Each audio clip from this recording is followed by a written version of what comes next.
नमस्कार प्रेक्षको.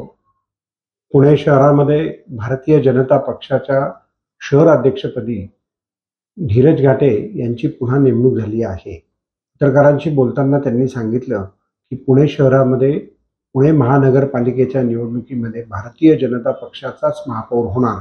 जाणून घेऊयात धीरज घाटे. मला आज या गोष्टीचा आनंद आहे की पक्षाच्या वरिष्ठ नेत्यांनी पुन्हा एकदा ही जबाबदारी माझ्यावरती सोपवली. माझ्या खांद्यावरती भारतीय जनता पार्टी पुणे शहराच्या अध्यक्षपदाची धुरा दिली.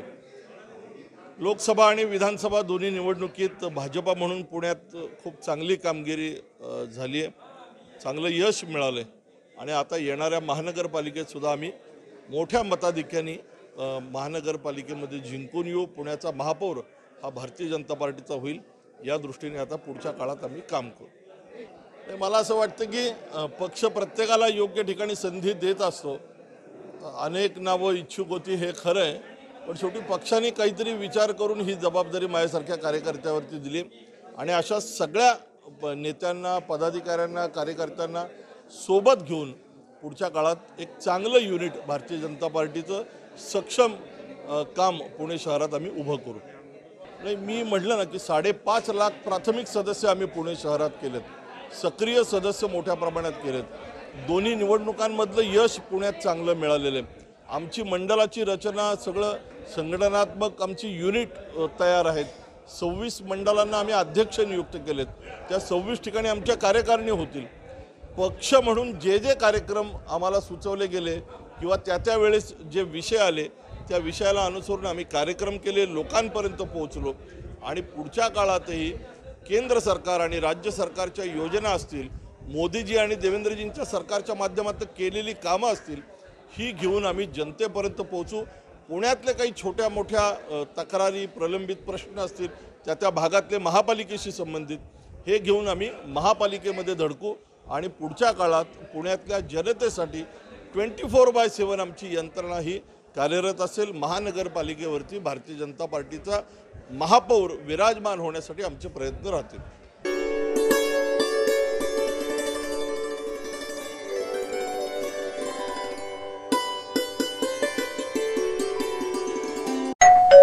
अहो उठा ना, ऑफिसला नाही का जायचं?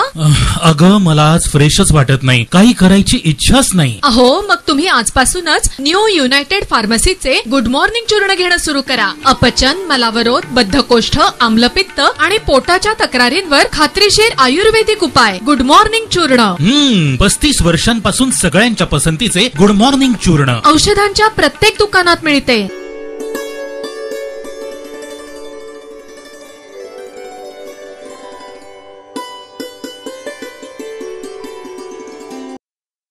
निष्ठावान शिवसैनिकांना बाळासाहेब ठाकरेंनी आमदार, खासदार, मंत्री अशी पदं दिली.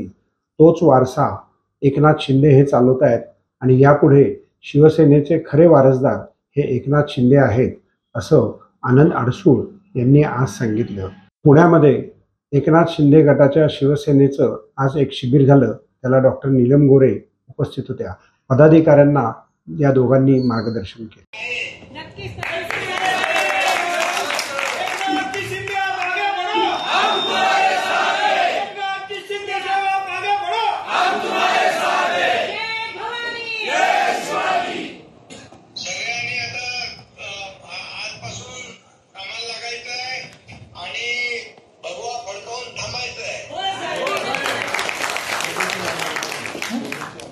योगेशजी कदम ऑनलाईन ऐकतायत.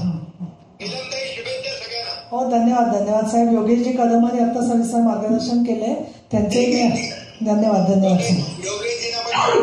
हो तुमची प्रत्यक्ष वाट बघतायत पुणेकर सगळेजण.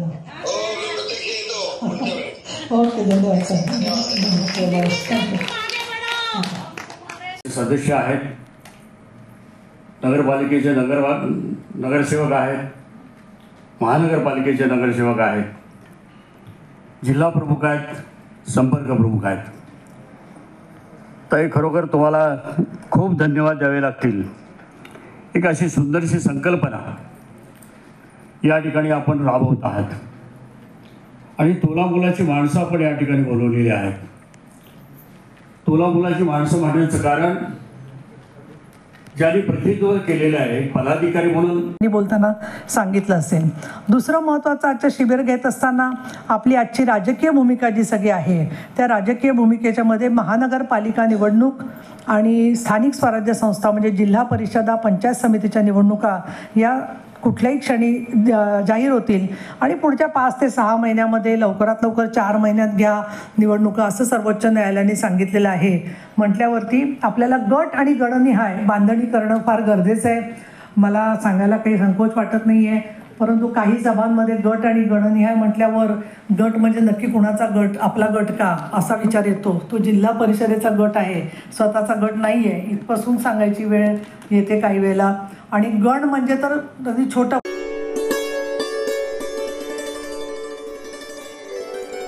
भारत पाकिस्तान युद्धामध्ये तुर्की या देशानं पाकिस्तानला पाठिंबा दिला आणि जे काही मिसाईल्स पाडली त्यात तुर्की मॅन्युफॅक्चरिंग कंपन्यांची नावं त्याच्यावरती होती आणि म्हणूनच पुण्यातल्या कृषी उत्पन्न बाजार समितीमध्ये तुर्कस्तानातून येणारी सफरचंद विकायची नाही असा निर्णय करण्यात आला.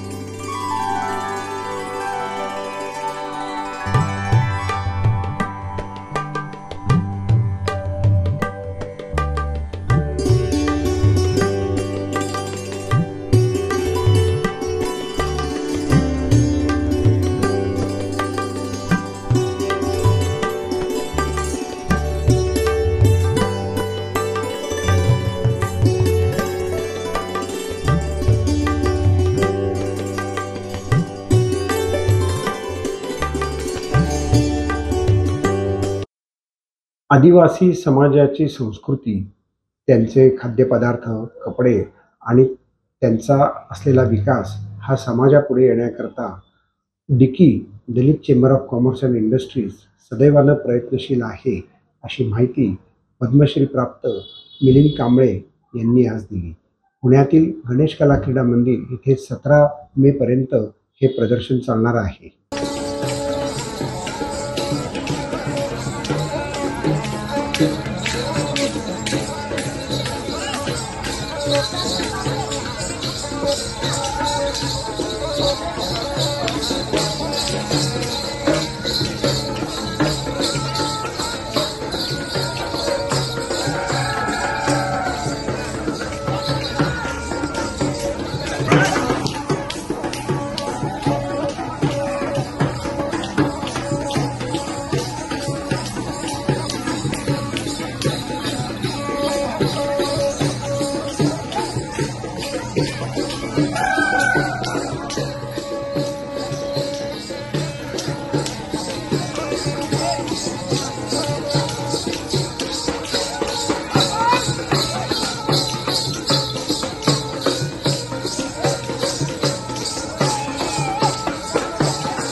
नमस्कार प्रेक्षको, सी न्यूज पुणे वृत्तदर्शन. सुप्रीम कोर्टानं महानगरपालिकेच्या निवडणुका घ्याव्यात असा आदेश दिला, अशा बातम्या आपण वाचल्या. पण त्या आदेशाचा बारकाईनं जर अभ्यास केला तर या निवडणुका कधी, कुठे, कशा प्रकारे होणार याविषयी बरीच संदिग्धता त्या निकालामध्ये दिसून येते, असं राजकीय विश्लेषकांचं मत आहे. तथापि या जर निवडणुका झाल्या तर आपल्याला गेले 3 ते 4 वर्ष या यातना भोगाव्या लागल्यात. त्याकरता नागरिकांची भूमिका काय हा देखील महत्त्वाचा विषय आहे. केवळ कोर्टाने सांगितलं म्हणून निवडणुका जर घेतल्या तर नागरिकांचा त्याच्यात सहभाग असला पाहिजे, अशी आमची भूमिका. तेव्हा नागरिकांनी आता त्यांचा स्वतः विचार करून नागरिकांनी महानगरपालिकेच्या निवडणुकांमध्ये स्वतःचं मत कशा प्रकारे द्यायचं याचा आता सामूहिक निर्णय घेण्याची वेळ आली आहे. पुण्यातील वाहतूक समस्येकरता आता त्याचं ट्रेनिंग घेण्याकरता बर्मिंगहॅमला किंवा इंग्लंडमध्ये काही ठिकाणी जाणार आहे असं कळतंय. खरोखरच वाहतुकीची समस्या आपल्याला जर संपवायची असेल तर पोलिसांमधली भरती जास्त प्रमाणामध्ये वाढवली पाहिजे आणि ती ट्रॅफिक करताही वापरली पाहिजे. एक सोपा उपाय म्हणजे ज्या लाडक्या बहिणींना आपण महिना 1500 रुपये देतो, त्यांनी आठवड्यातून 2 तास जरी वाहतूक नियंत्रण करायचं त्यांना प्रशिक्षण द्या आणि त्यांना त्या प्रकारचं प्रशिक्षण देऊन जबाबदारी दिली तर वाहतूक समस्येला निश्चित फरक पडेल. पाहत रहा सी न्यूज पुणे वृत्तदर्शन.